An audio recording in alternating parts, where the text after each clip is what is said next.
El éxito no es mágico ni misterioso, sino también habla de la perseverancia y lo que nosotros hacemos. Así es que bienvenidos a Soy Mente de Líder. Mi nombre es Marvin Paredes y estamos en tu podcast de crecimiento, desarrollo personal. Y hemos tenido varios temas en los cuales sin duda hemos generado bastante contenido que es de tu interés. Y hoy, pues en nuestro podcast del día de hoy, hemos avanzado en varios episodios. Terminamos una temporada de emprendimiento, de liderazgo, de finanzas y también de transformación de la mente. Y te invitamos a que vayas a nuestro canal y encuentres toda esa información ahí disponible. Pero el día de hoy vamos a tener un invitado especial y dentro de eso que nosotros estamos hoy desarrollando y generando, vamos a estar hablando de un tema que particularmente a cada uno de nosotros nos llama la atención y es el emprendimiento. Y algunos sugieren que ya el emprendimiento no es un hecho aislado, sino todos deberíamos de estar en ese modelo de emprender. Pero el invitado de hoy, voy a hablar un poquito respecto de él, de una hoja de vida bastante amplia, pero vamos a tratar de hacerlo resumido, ¿verdad? Es un publicista profesional con más de 28 años de experiencia. Ha trabajado en diferentes agencias reconocidas mundialmente a nivel local, pero internacionalmente también ha participado dentro de eso. Ha sido director creativo asociado de diferentes marcas de empresas de publicidad. Ha sido director creativo general de una agencia de publicidad durante bastante tiempo y ahí vamos a ir hablando un poquito de eso con diferentes marcas irrelevantes, pero algo que destaco de nuestro invitado del día de hoy es una persona creativa, bastante emprendedora y que hoy particularmente nos viene a contar su historia respecto de cómo pasar de empleado a empleador, ¿verdad? Esa idea de soltar la dependencia de un empleo y convertirnos probablemente en un empleador. Así es que quiero que recibamos ahí con cariño, con emojis y demás, a nuestro querido amigo Javier Pérez, es su nombre, pero es más conocido como el Brother. Así que bienvenido, Javier, o Brother. ¿Cómo estás? Muchas gracias, Marvin, por esa bienvenida. Bien, muy bien, muchas gracias. Ahí, como bien lo decías, pues ya en esta nueva etapa de mi vida y pues en lo que pueda ser útil en mi experiencia o lo que pueda haber estado viviendo y poder compartir acá, yo estoy más que agradecido con este espacio, ¿viste? Perfecto. Bueno, tal vez antes de arrancar y decir muchas cosas que están acá, contarnos un poquito sobre esa historia o esa trayectoria. Pues nos conocimos, yo haciendo memoria un poco, probablemente en 1995. Sí, casi 30 años, creo. No sigamos, ¿verdad?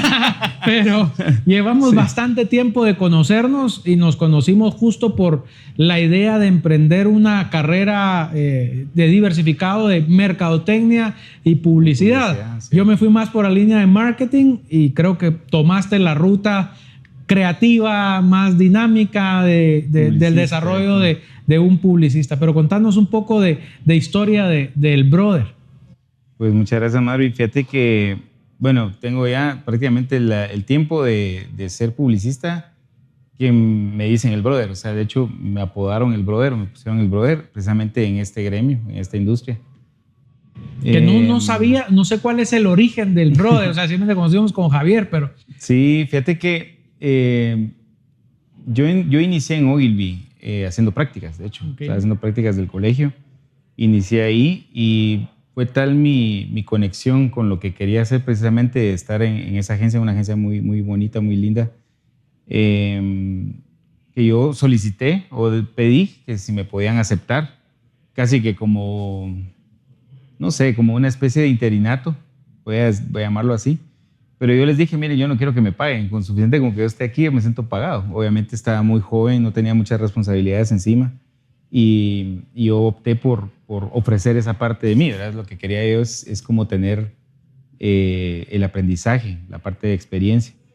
Y estando ahí, conocí a un creativo gráfico que se llamaba Marvin Torres, que casualmente se llama Marvin igual que vos. Para todo en la vida hay un Marvin, dicen algo, ¿no?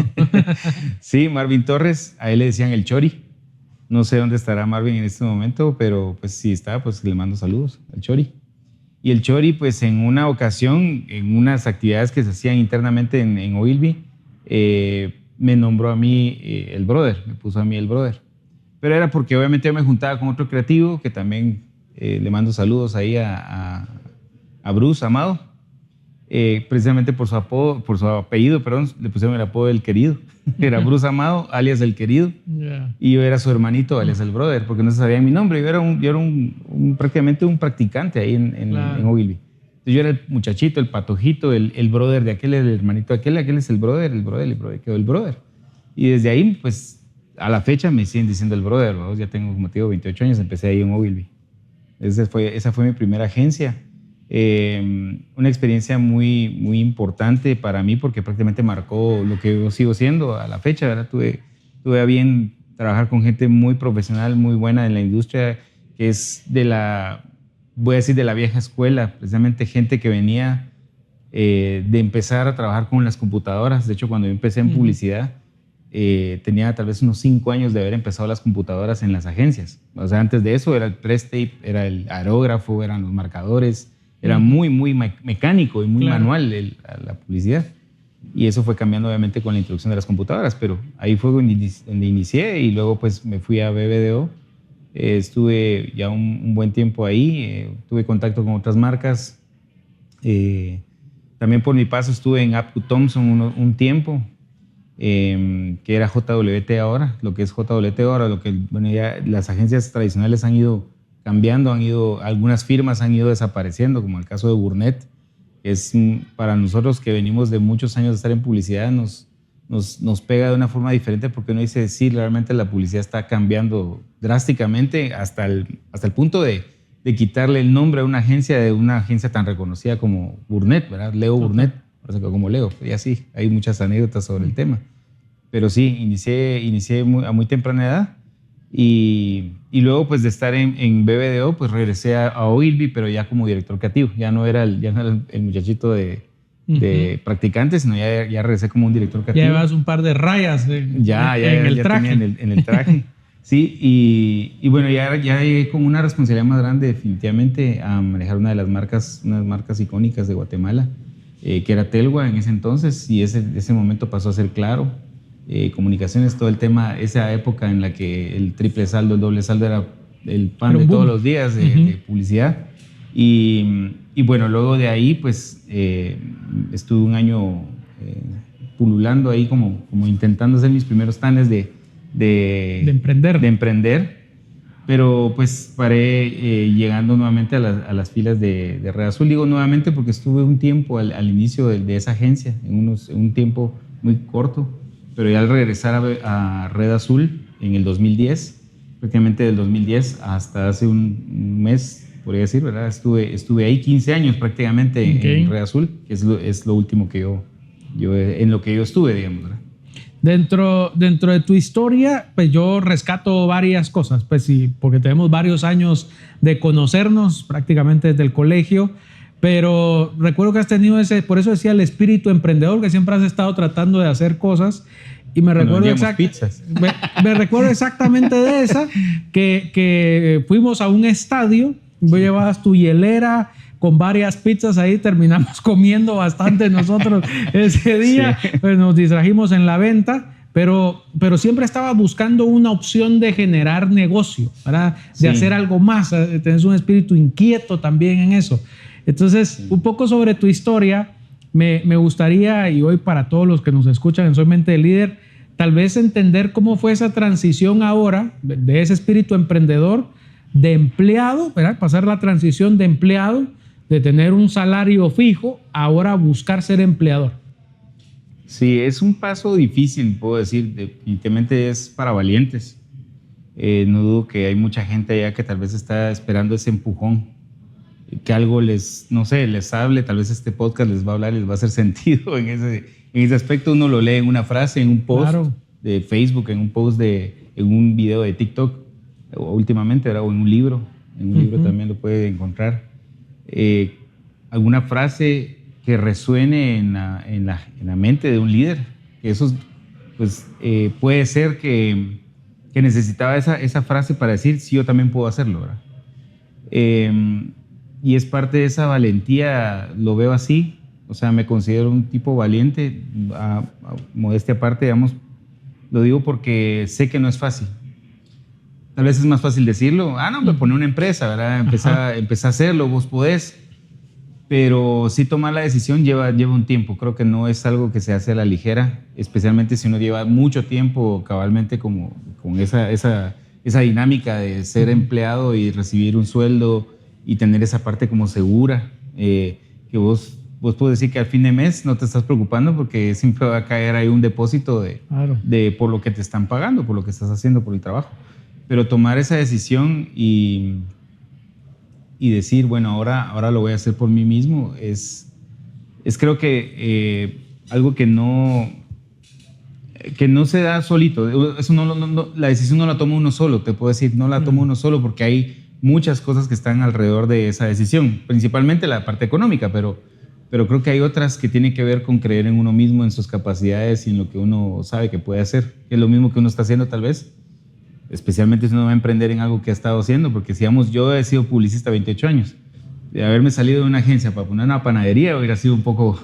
Tendría que haberme muy retador. Sí, demasiado retador, porque yo nunca he hecho pan, entonces no digo que no lo pudiera hacer, pero me llevaría un tiempo de aprendizaje, que es lo que creo que a veces sabemos que tenemos y no nos damos cuenta. Tenemos un conocimiento que es el que nosotros llevamos a la práctica o la llevamos a poner en marcha en un proyecto, en una empresa. En este caso, como te digo, si hubiera hecho pan por lo menos unos 5 años, estoy bueno, me voy a poner una panadería, me voy a salir de esto, pero ya sé cómo hacer pan, entonces ya me meto a ese tema, pero realmente si me iba a salir de donde estaba haciendo lo que hago por mucho tiempo, lo más lógico era que siguiera haciendo lo mismo, pero ahora por mi cuenta, que es lo que creo que es uno no lo ve, pero es uno de los insumos que uno, aparte del dinero, tiene a su favor, porque siento que tal vez no nos damos cuenta, ¿verdad? O sea, dudamos a veces de nuestra capacidad y por eso te digo que necesitamos de esas frases o necesitamos de esos estímulos externos de gente que nos aprecia, de gente con la que hemos trabajado, que nos pueda decir, no hombre, vos podés, yo te he visto desde fuera, ¿verdad? Entonces uno dice, ¿por qué normalmente no tiene esa perspectiva, ¿verdad? No decir, no me a veces pareciera, brother, que la gente confía más en uno que lo que uno confía en sí mismo. Exacto. ¿Verdad? De tus habilidades, de tus talentos, de lo que puedes llegar a ser, de lo que uno puede tener esa autoconfianza probablemente. Sí, y siento que son dos miedos, principalmente dos miedos. Uno es el económico y el otro es precisamente en creer en uno mismo, en creer en las capacidades que uno tiene. Del económico te puedo decir que sí, uno se tiene que preparar para ese paso, ¿verdad? O sea, uno tiene que hacer ciertas cosas, principalmente cambiar los hábitos. No se trata de ganar más, sino que de gastar menos. En muchos de los casos, ¿verdad? En muchos de los casos es eso. Cambiar de tener un nivel de vida a tener una calidad de vida es muy diferente, ¿verdad? O sea, yo puedo tener un nivel de vida alto y no necesariamente eso quiere decir que sea calidad de vida, ¿verdad? O sea, poner muchos lujos o muchas cosas y no necesariamente tal vez es eso lo que uno buscaba, pero uno se acostumbra, como lo que te digo, está uno constantemente teniendo un sueldo, entonces uno dice, bueno, ahora que yo gano más, puedo gastar más, ¿verdad? Pero creo que es parte también de la configuración que uno tiene que cambiar con esa parte de la parte financiera.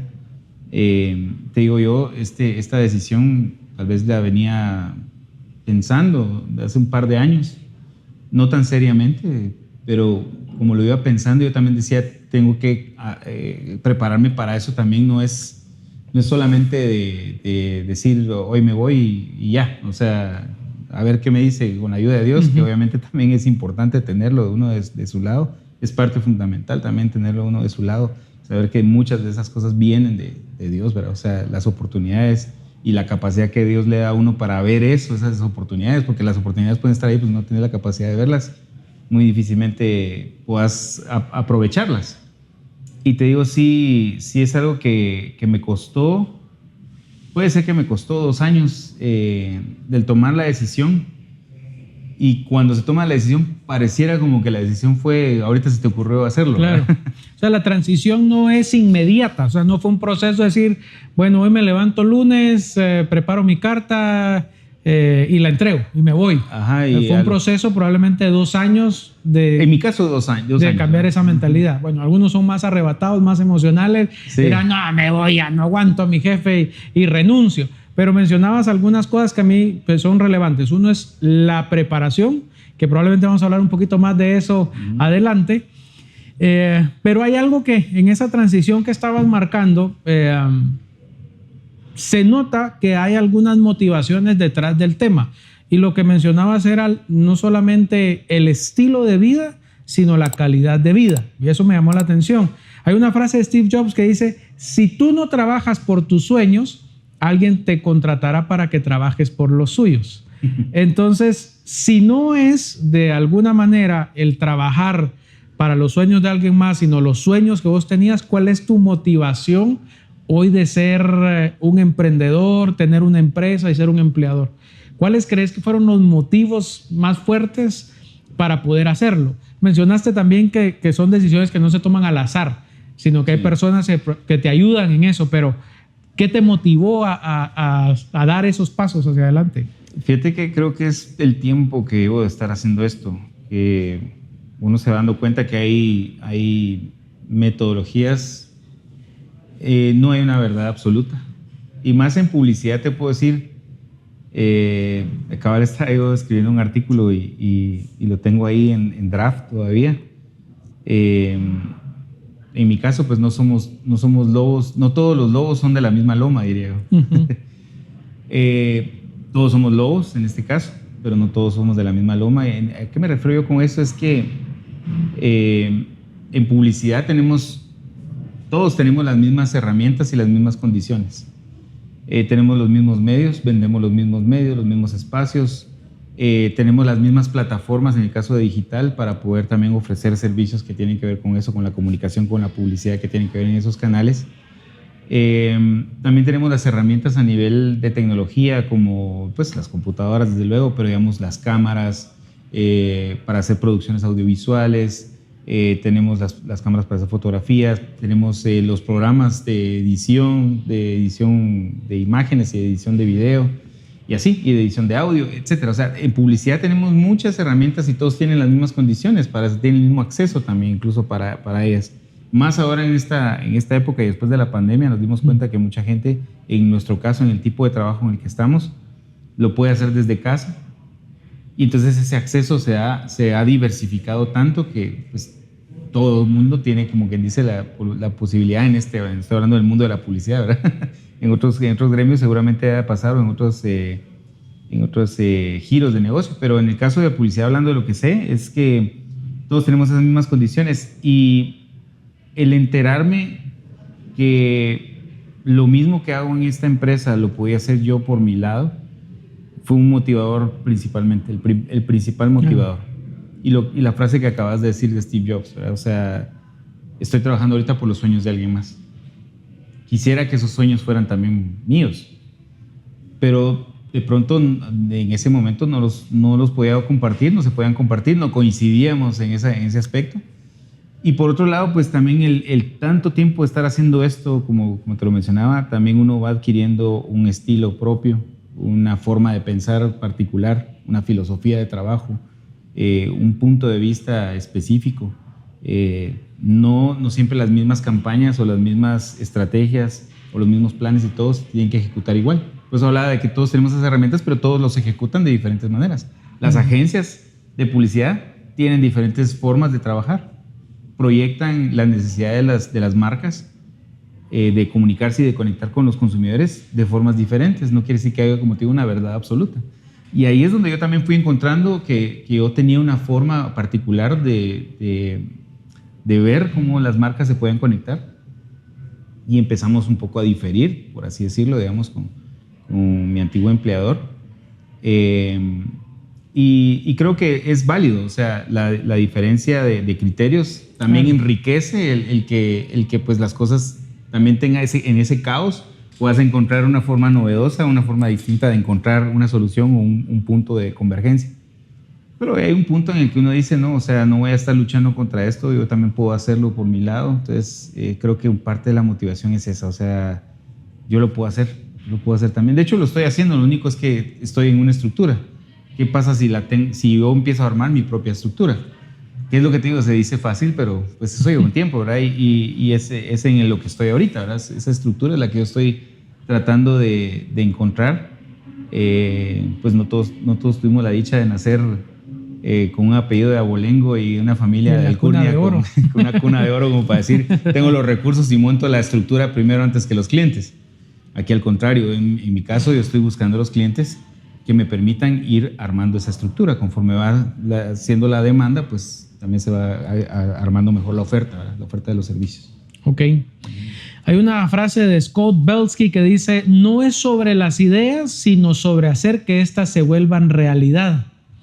Y bajo esta premisa de esta frase hay una característica que dice, detrás de tu enfrente, ¿verdad?, de tu gran temor o atrás de ese gran temor está el éxito que te espera, ¿verdad? O sea, es decir, tengo miedo, tengo incertidumbre de esto, ¿qué va a suceder? Tengo esta idea, pero enfrente de esta idea también hay una objeción o probablemente una barrera. Cuando mencionabas todos somos lobos, no necesariamente de la misma loma, llegar a esa loma no siempre es fácil, ¿verdad? Exacto. Sí. Entonces vas a tratar de encontrar eso. Mencionabas dos cosas que creo que vale la pena como todo emprendedor. Siempre tenemos miedos y tenemos temores. Y un día le preguntaba al famoso alpinista Jaime Viñals, que él un poco hablaba sobre esta connotación del miedo, ¿verdad? De lo que puede generar estar metido un reto en una de esas montañas. Y lo otro, él decía, yo tenía miedo de morir. Entonces le decía en algún momento, ¿qué tanto te detuvo el miedo? No, el miedo me hacía ser prevenido, dijo. Porque tampoco iba a ser descuidado. Pero el miedo no debe paralizar tu gran sueño. Sí. Entonces me dejó con esa idea de decir, que el miedo es algo natural, es una emoción natural. Y dice, bueno, tengo una situación financiera, mencionaba dos cosas en eso y las voy a traer hoy a este punto. Es, como emprendedor o como futuro empleador y como empresario, puedo tener el miedo de la incertidumbre financiera, a creer en mí mismo y tal vez saldrán otros. Pero ¿cómo administras esos temores? ¿Cómo administras esos miedos? ¿Cómo gestionar la incertidumbre financiera? Lo mencionaste un poco respecto al estilo de vida y calidad de vida, pero ¿qué es lo que hay detrás de esos miedos? Hoy, si lo visualizamos y lo contemplamos, y probablemente muchas personas estarán diciendo, yo también tengo esos temores. ¿Cuáles crees que podrían ser? Bueno, los temores adicionales, esos dos que había mencionado. Sí. O cómo gestionas esos dos con un poquito más de detalle, porque hablamos solo principalmente de la parte financiera. Sí, bueno, en el caso de creer en uno mismo, hay que siempre voltear a lo que uno ha hecho, voltear a ver y entender que uno lleva un recorrido con lo que está haciendo. Independientemente, yo hablo de publicidad, pero habrán otros que, algo me decía el ejemplo de la panadería, ¿verdad? Puede ser que haya alguien que lleva tiempo estar haciendo pan y voltear a ver y decir, pucha, hice este pan, hice este tipo de pan dulce, no lo venden en ninguna otra panadería, yo me lo inventé aquí la forma y lo voy a bautizar como honguitos, ¿verdad? Hay cachitos, hay conchitas, claro. Lo voy a llamar honguitos. Y tal vez es un cubilete, ¿verdad? Solo que tiene otra forma diferente, pero yo lo voy a bautizar así. Y entonces darse cuenta, voltear a ver y decir, yo me inventé el honguito que venden aquí, es el que más vendido de esta panadería. Y estoy viendo que a la gente lo que más le gusta es el francés, que también lo hago bastante bien. Y me doy cuenta y te das dando cuenta de muchas cosas que has logrado, pero no las valora uno mismo en su justa dimensión y decir, pues tal vez porque uno tal vez está pensando en cuanto a, de forma humilde, tal vez te lo puedo decir, no está pensando en que uno está realmente cambiando algo o innovando en cosas. Pero creo que sí hace falta un poquito de esa dosis de soberbia, voy a decirlo de una forma sana, en el que uno puede decir, no, sí, yo soy pilas, la verdad que soy pilas para hacer esto, no me he dado cuenta que sí lo hice una vez, lo puedo volver a hacer, y si se me presenta otro más adelante, voy a ver si tengo aquí esta masa o esta harina y voy a pensar en otra cosa que se me va a ocurrir. Se me presentó ese reto hace años. La diferencia es que ahora no voy a estar aquí en este lugar, sino que voy a estar en otro lugar, que es mi lugar, es mi panadería o es mi cocina. Pero es exactamente lo mismo, no cambia. Cuando nos damos cuenta que estás en el mismo lugar, en el espacio y tiempo me refiero, en espacio y tiempo,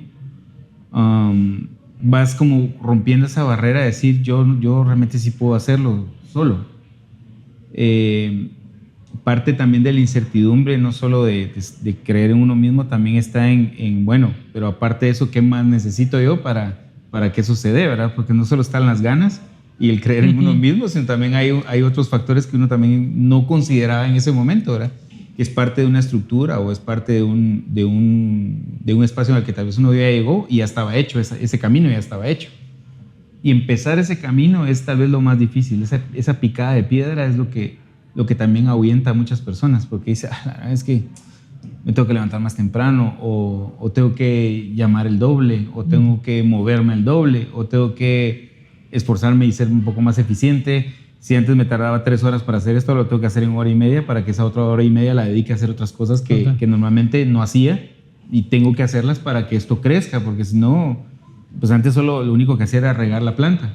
Ahora me doy cuenta que tengo que zanjar, que tengo que echar la semilla, que tengo que echarle abono, que tengo que hacer cosas que yo no hacía porque había una estructura. Había alguien que zanjaba, había alguien que metía la semilla, otros que hacían, y mi parte era solo echar el agua. Entonces, pero entender que está todo ese proceso y decir, yo conozco todo el proceso, ahora lo tengo que hacer yo todo.